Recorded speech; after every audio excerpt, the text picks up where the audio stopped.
Good morning, class. Today we have another topic, and today's topic is stroke. What is stroke? Stroke is the acute severe manifestation of cerebrovascular disease resulting in both physical and mental disabilities. With this background knowledge, we will be delving into the depth of this topic. Let's start with a case vignette. A 56-year-old high-profile businessman develops weakness in right arm, face and legs. He is brought immediately to the emergency of a private hospital within half an hour. Examinations revealed grade 3 power in the right upper and lower limbs. Blood pressure was 140 by 80. All necessary investigations along with contrast enhanced CT scan was done of the brain, and the patient was started on recombinant tissue plasminogen activator immediately. The patient underwent physiotherapy and continued the same after discharge. He was also put on antiplatelet, antihypertensives and statins, that is the hypolipidemic drugs. After a month, the patient had improved and become independent in self-care. After 3 months, his mobility had returned to near normal level. So what this patient is suffering from? With this case scenario, it is clear that the patient has an attack of stroke due to cerebrovascular accident, and possibly there is a chances of ischemic stroke in this case because there is recombinant tissue plasminogen activator is being given to the patient.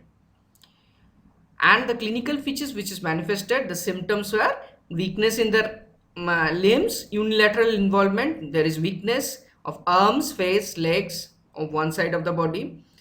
The signs includes, that is the loss of the power in the unilateral side of the body. And the treatment includes not only the medical management, that is the emergency management, but also certain drugs which has to be taken lifelong, and with it are increased chances of rehabilitation therapy, which will ultimately culminate in the patient being mobile or back to normal life again. So this is the case vignette, the first case. Now moving on to the second case. Mrs. AB is a 80-year-old Saudi woman. I have taken it from the Association of Stroke Saudi Arabia magazine. It's an article there. So Mrs. AB is an 80-year-old Saudi woman, was brought to the emergency with weakness in her right hand, difficulty in speaking during dinner. Her grandson noted that she was having difficulty in holding a spoon and her speech was jumbled. The symptoms appeared suddenly and within minutes, and she was taken to the emergency department within 60 minutes of the onset of her symptoms. In the past 2 weeks, she had similar episodes where she experienced tingling in the fingers of her right hand and difficulty in speaking, and weakness of the hand of the arm muscles. However, these episodes resolved within 15 to 20 minutes.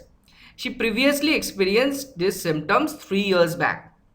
She has an history of other comorbidities, like she was hypertensive for 18 years. She has peripheral vascular disease, which was diagnosed way back in 2003. That means 17 years down the line. Again, she has anemia, which was diagnosed 6 months back, and she was diagnosed with anxiety 2 months back. So this is a geriatric woman with multi-morbidities, and she had an episode. So this stroke, why I choose this example as a case vignette is that there are evidences that this patient has episodes of stroke previously. Also, there are some telltale signs like there was difficulty in speech, weakness of muscles of the hand, which was signifying the stroke, but the family members and the patients missed it. Probably the patient is more than 80 years, she may be dementia, she forgot to tell it to the family members. Family members are busy themselves, so somehow they missed it and that resulted in a stroke. But the positive point is that within 60 minutes of the onset of the symptoms, she was admitted to the emergency. So the vital golden hour is saved, and this could lead to saving her life and also decreasing the morbidity profile later on and the disability also. Okay, so with this background knowledge, let's move on to the finals sections of the stroke. So when in community medicine, we have to know about the public health importance of the disease. So why should we know stroke? We should know stroke because of these facts and figures. About 8 lakh people experience a stroke each year, and in them about one fifth, it is the fifth leading cause of death. It's a status statistics from United States, because in India mostly the strokes are undiagnosed, specifically in the rural communities, undiagnosed, they die. There is no much ambulance facility, which the so that the golden hour could be saved.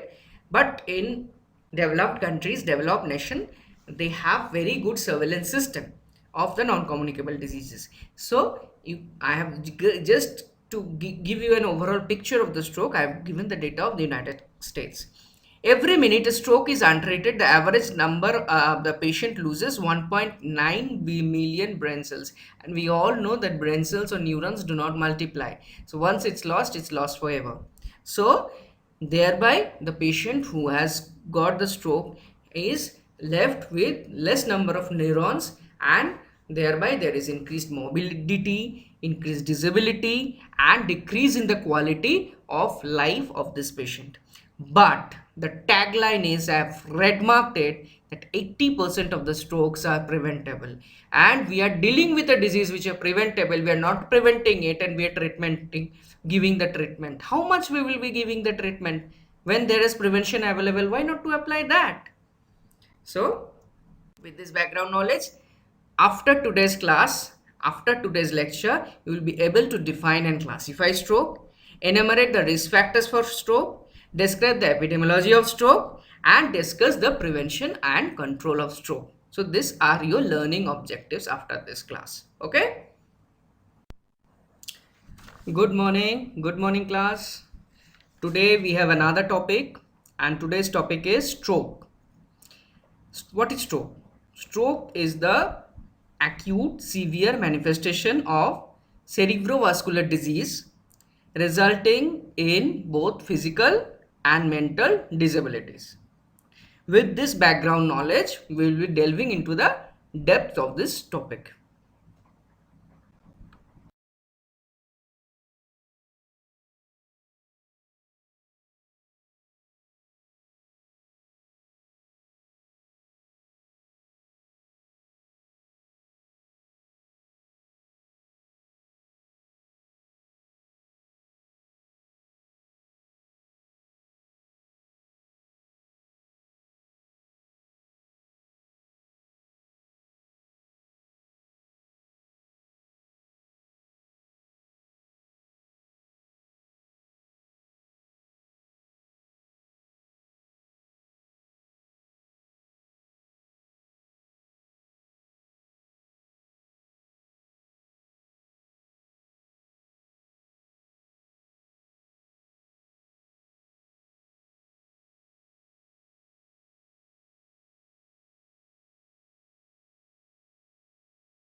Okay, now this is a backdated definition. Now American Stroke Association in 2013 has given a newer definition of stroke, which is much broader.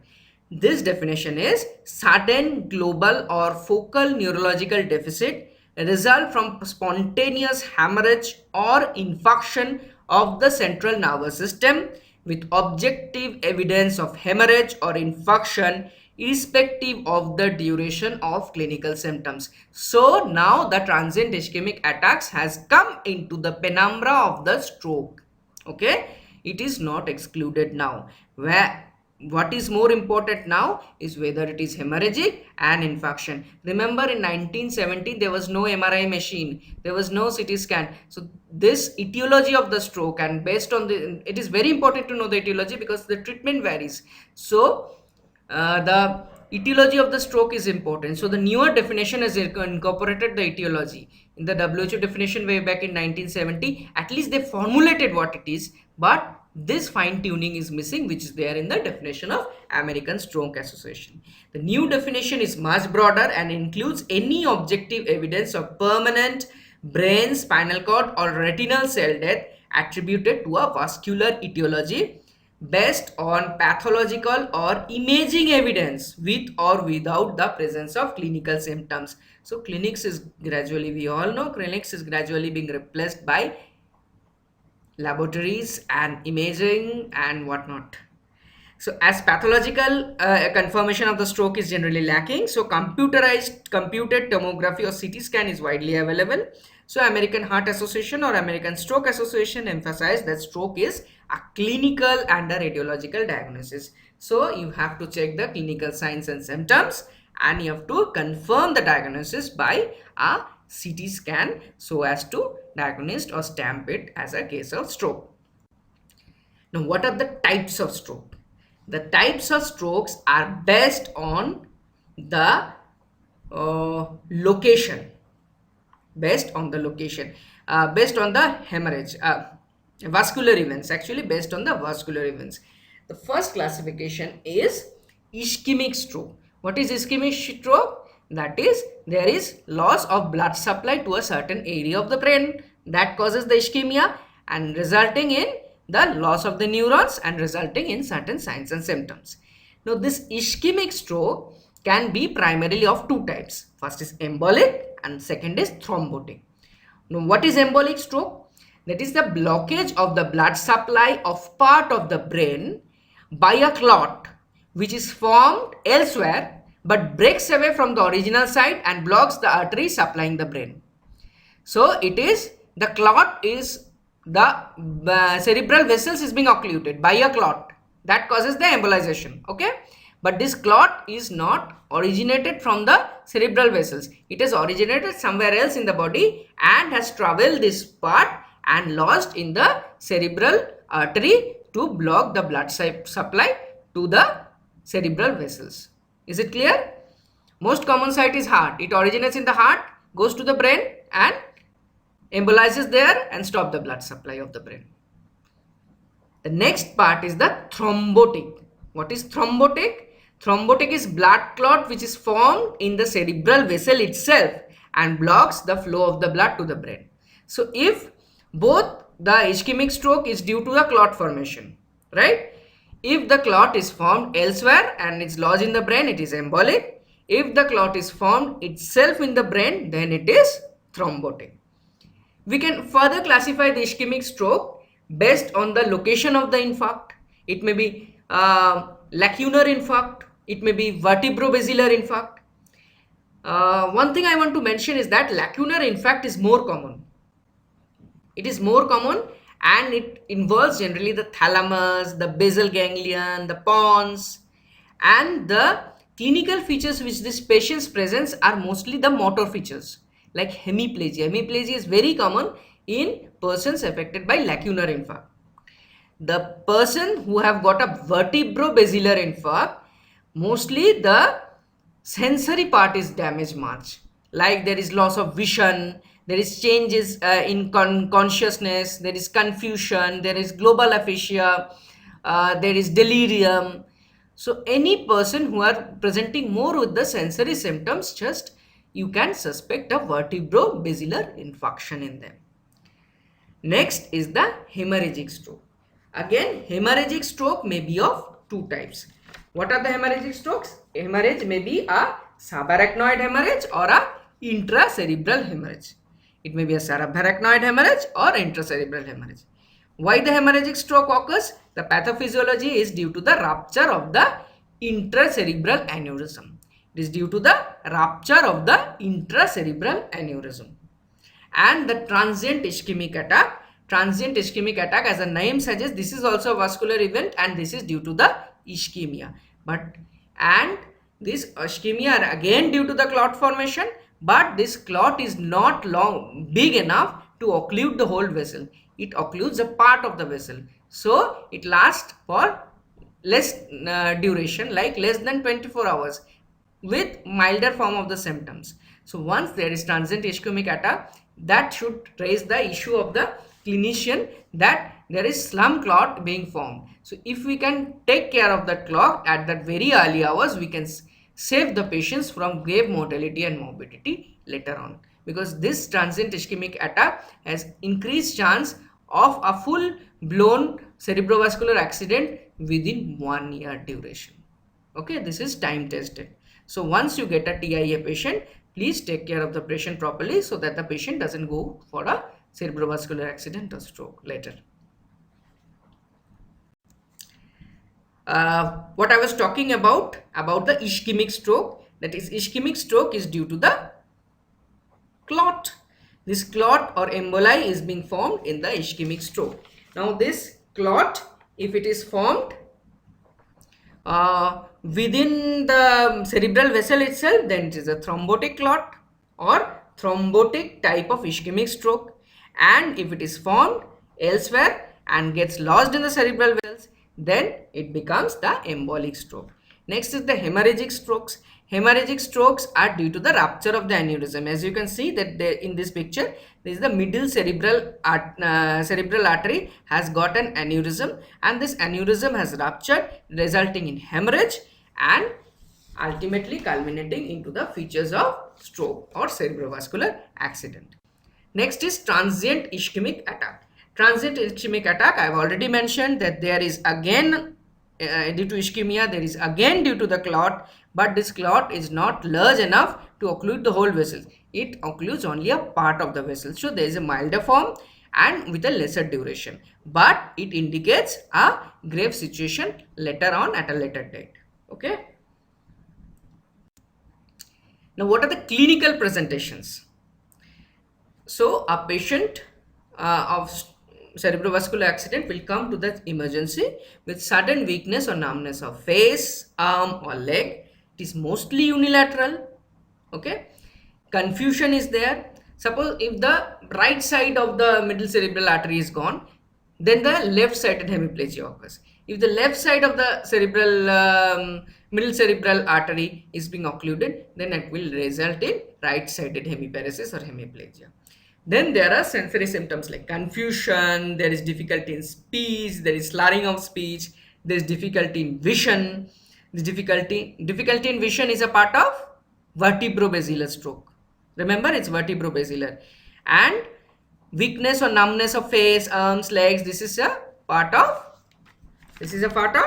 lacunar infarct. Okay, the vertebrobasilar is mostly the speech, the eye, vision, etc.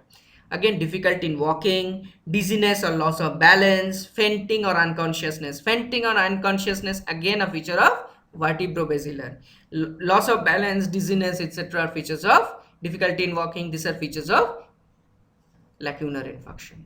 Okay, so these are roughly the features: sudden weakness or numbness of unilateral face, arm or legs, confusion, difficulty in speech or slurring of speech, difficulty in vision, difficulty in walking, dizziness or loss of balance, fainting or unconsciousness.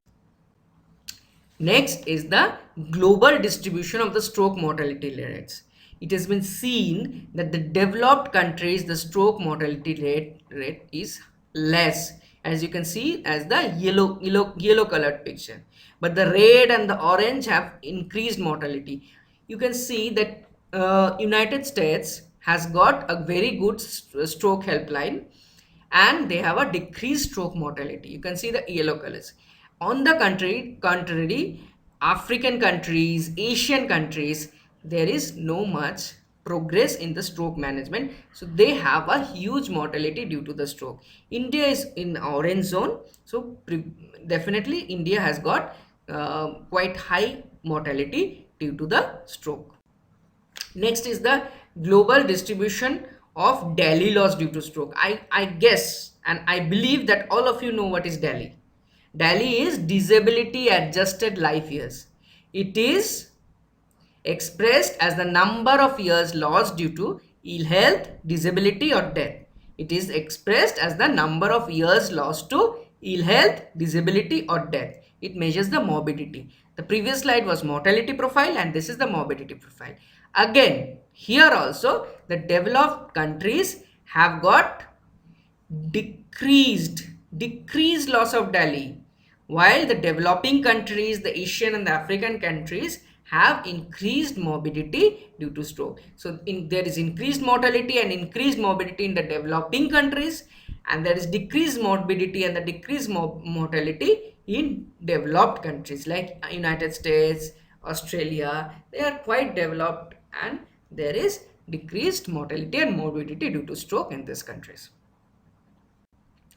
Now, what are the types of stroke? The types of strokes are based on the location, based on the location, based on the hemorrhage, vascular events, actually based on the vascular events. The first classification is ischemic stroke. What is ischemic stroke? That is, there is loss of blood supply to a certain area of the brain that causes the ischemia and resulting in the loss of the neurons and resulting in certain signs and symptoms. Now, this ischemic stroke can be primarily of two types. First is embolic and second is thrombotic. Now, what is embolic stroke? That is the blockage of the blood supply of part of the brain by a clot which is formed elsewhere but breaks away from the original site and blocks the artery supplying the brain. So it is, the clot is the cerebral vessels is being occluded by a clot that causes the embolization. Okay, but this clot is not originated from the cerebral vessels. It is originated somewhere else in the body and has traveled this part and lodged in the cerebral artery to block the blood supply to the cerebral vessels. Is it clear? Most common site is heart. It originates in the heart, goes to the brain and embolizes there and stop the blood supply of the brain. The next part is the thrombotic. What is thrombotic? Thrombotic is blood clot which is formed in the cerebral vessel itself and blocks the flow of the blood to the brain. So if both the ischemic stroke is due to the clot formation, right? If the clot is formed elsewhere and it's lodged in the brain, it is embolic. If the clot is formed itself in the brain, then it is thrombotic. We can further classify the ischemic stroke based on the location of the infarct. It may be lacunar infarct, it may be vertebrobasilar infarct. One thing I want to mention is that lacunar infarct is more common. It is more okay. Next is the incidence and the mortality of the different types of stroke. Among the strokes, about 88% are ischemic stroke, only 12% is hemorrhagic stroke. So ischemic stroke is much higher compared to the hemorrhagic strokes.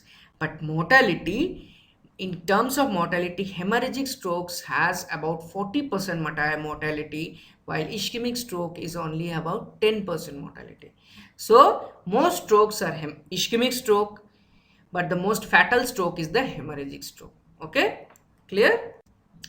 Now the proportional contribution of deaths from stroke to all causes of the death in the world, and it is increasing. If you start our journey from 1990, it was near about 9.5% of the total deaths was attributed to stroke. Now in the last data from 2015, it says it is near about 11.5%. So there is 2% increment in just 15 years about the proportion of the death that is being attributed to stroke considering the whole world. Next is the global distribution of the stroke mortality rates. It has been seen that the developed countries, the stroke mortality rate is less, as you can see as the yellow colored picture, but the red and the orange have increased mortality. You can see that United States has got a very good stroke helpline and they have a decreased stroke mortality. You can see the yellow colors. On the contrary, African countries, Asian countries, epidemiological data with clinical significance, 30 to 35% will experience a new and often more serious stroke within the next 5 years. 10% within the next 1 year will have a more serious stroke and may die also. 30% of the survivors becomes handicapped, dependent, or develop vascular dementia. They cannot do, they just cannot do their own activities of daily living. Previously, the person was mobile, the person was able to, maybe the person is geriatric, but the person was able to do all the work which is needed for him. Go to the bathroom, go to the toilet, do all the household activities, having their own food. But after the stroke, the patient has become bedridden. The patient is forgetting everything. The patient is dementia, mostly after the vertebro-basilar infarction. Also, to couple this up, there are cardiovascular risk factors. Not only stroke, there are comorbidities with hypertension, with diabetes, with hyperlipidemia, with obesity, with cardiovascular diseases, cerebrovascular accident coupled with congestive cardiac failure. So many combinations are there. So after a stroke, it has been seen there is twice or thrice risk of myocardial infarction. In 10% of the patient with myocardial infarction, stroke occurs within 5 years. So such is a beautiful relation between myocardial infarction and the stroke, and this has been studied. This is a part of the Framingham Heart Study, the largest cohort study of the world. They have found it out that after a stroke, there's 2 or 3 times increased risk of myocardial infarction, and after a myocardial infarction, about 10% get stroke within next 5 years. Such is the interrelation. So, what are the risk factors of the stroke? Because if you want to control the stroke, whether it's ischemic stroke, intracerebral hemorrhage, or whatever, you know the risk factors. Again, these risk factors I have taken from a journal, because along with the risk factors, what's mentioned is OR is the odds ratio. You understand how much odds ratio 2.64 means there is 2.64 chance of having hypertension. Like the 10 risk factors are associated with 90% population attributable risk of stroke. So if you can reduce this 10 risk factors, there are chances that there will be 90% reduction of the stroke in the population. Not of an individual, but of a population. So if you can reduce hypertension, then there is, means a hypertensive person is at an odds of 2.64 of having a stroke than a normotensive person. Those who are a smoker has twice the risk, that is 2.09, has twice the risk of stroke. Obese patient has 1.64 times the risk. Those who have a poor diet, that means more sodium, decreased dietary fiber, more saturated fat, they have 1.3 times chances of having stroke. Check the regular physical activity. Those who do brisk walking, those who do regular physical exercises, they have 0.69, that is less chance of stroke. Those who are diabetics have 1.36 times of chance increased chances of stroke. Alcohol intakes of more than 30 drinks per month or binge drinking has about 1.5 times the incidence of stroke. Stressful life, type A personality has 1.3 times the increase of stroke.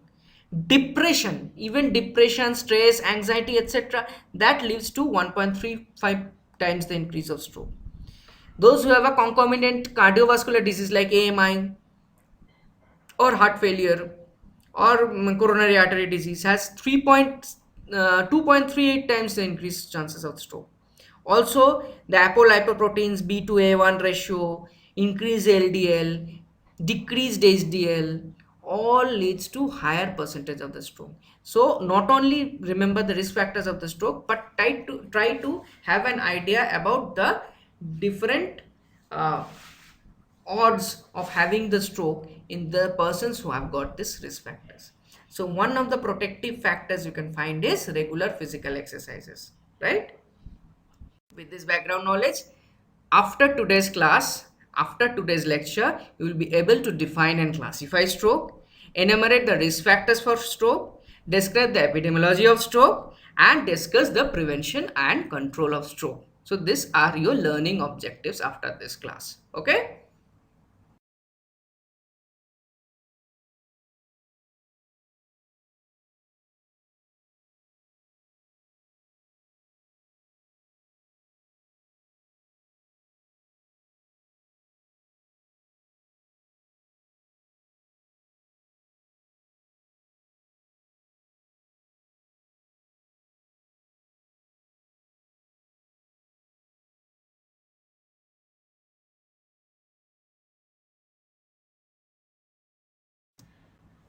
So the risk factors, again, for exam purpose, you have to write as non-modifiable risk factors, modifiable risk factors.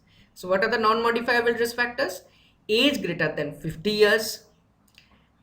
It is more prevalent in males than in females, about a ratio of 7 is to 1.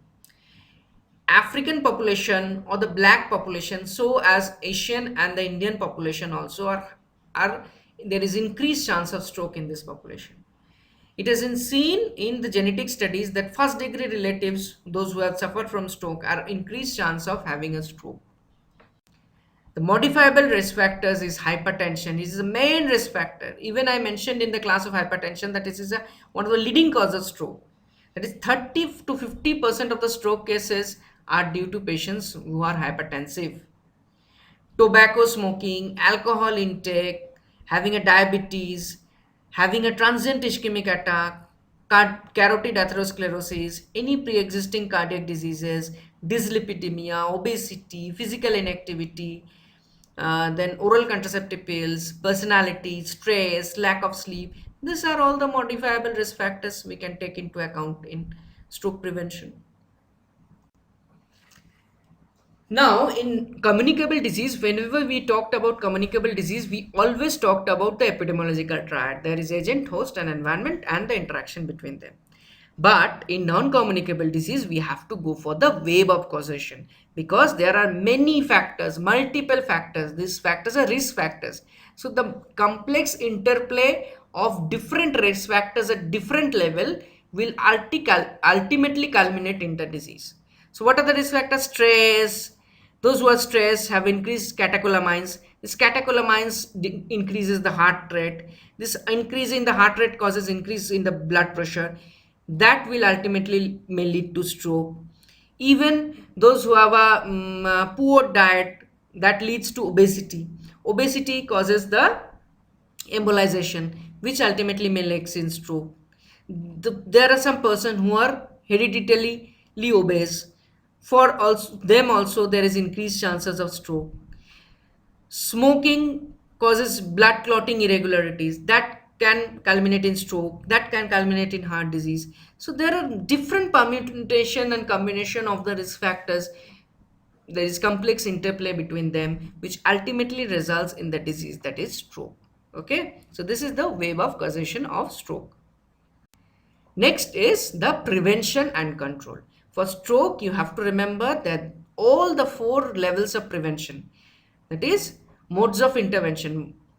If you remember the first class on health, that is the modes of intervention and levels of prevention.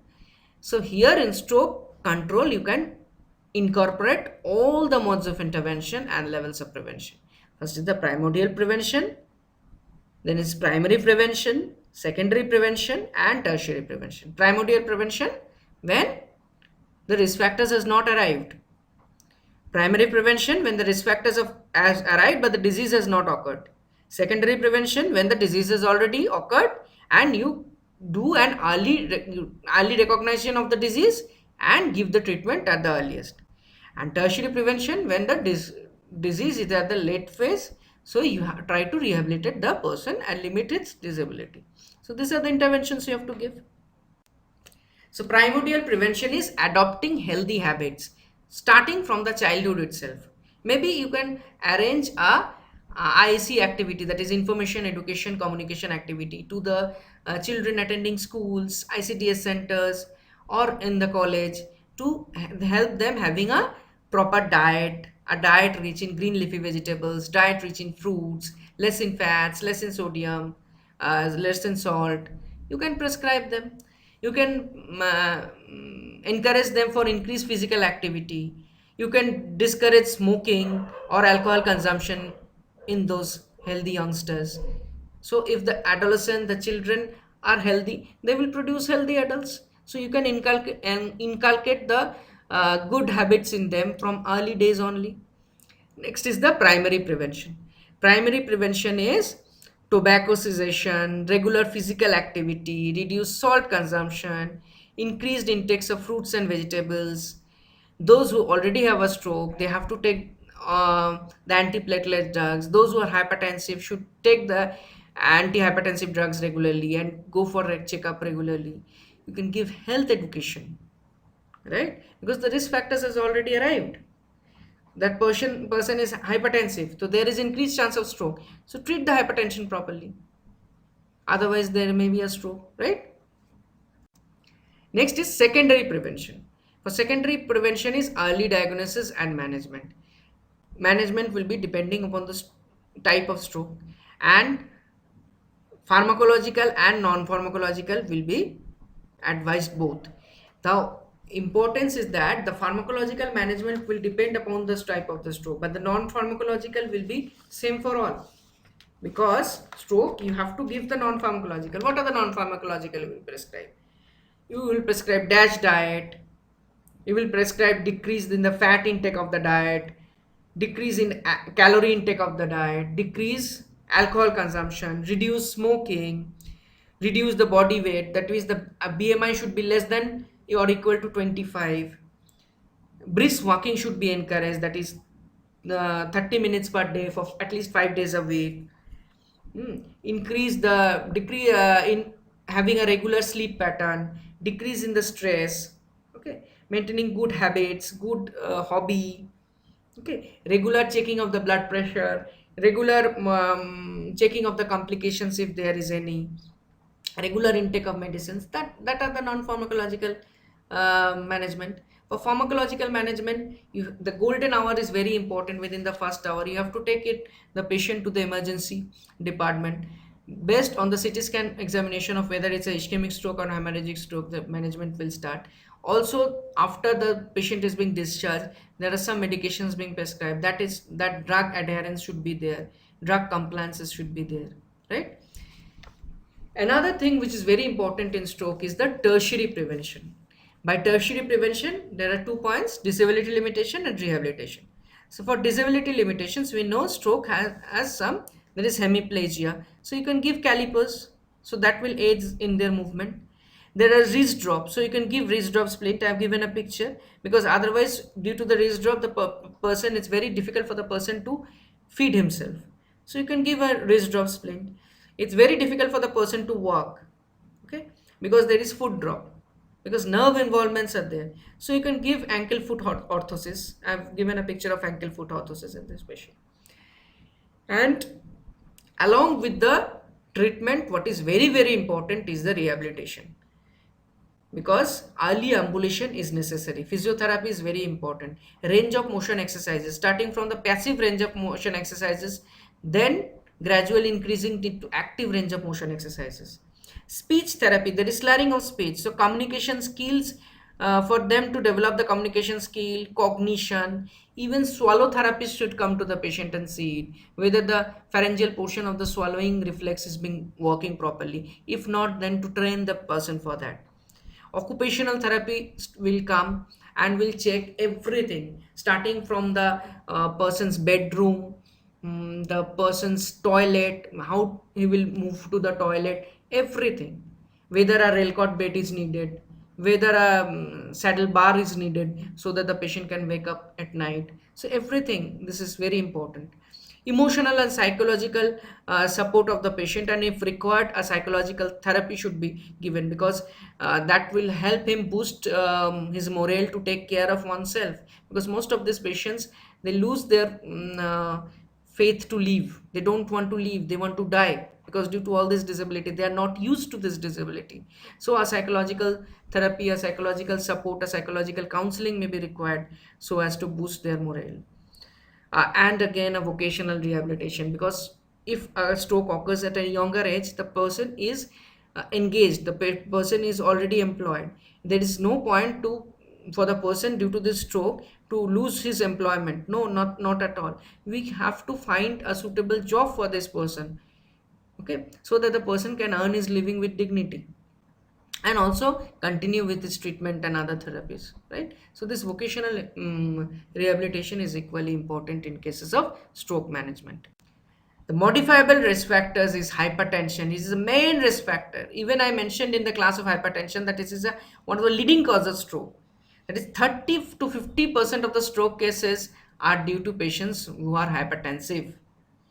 tobacco smoking, alcohol intake, having a diabetes, having a transient ischemic attack, carotid atherosclerosis, any pre-existing cardiac diseases, dyslipidemia, obesity, physical inactivity, then oral contraceptive pills, personality, stress, lack of sleep. These are all the modifiable risk factors we can take into account in stroke prevention.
Next is the be fast criteria.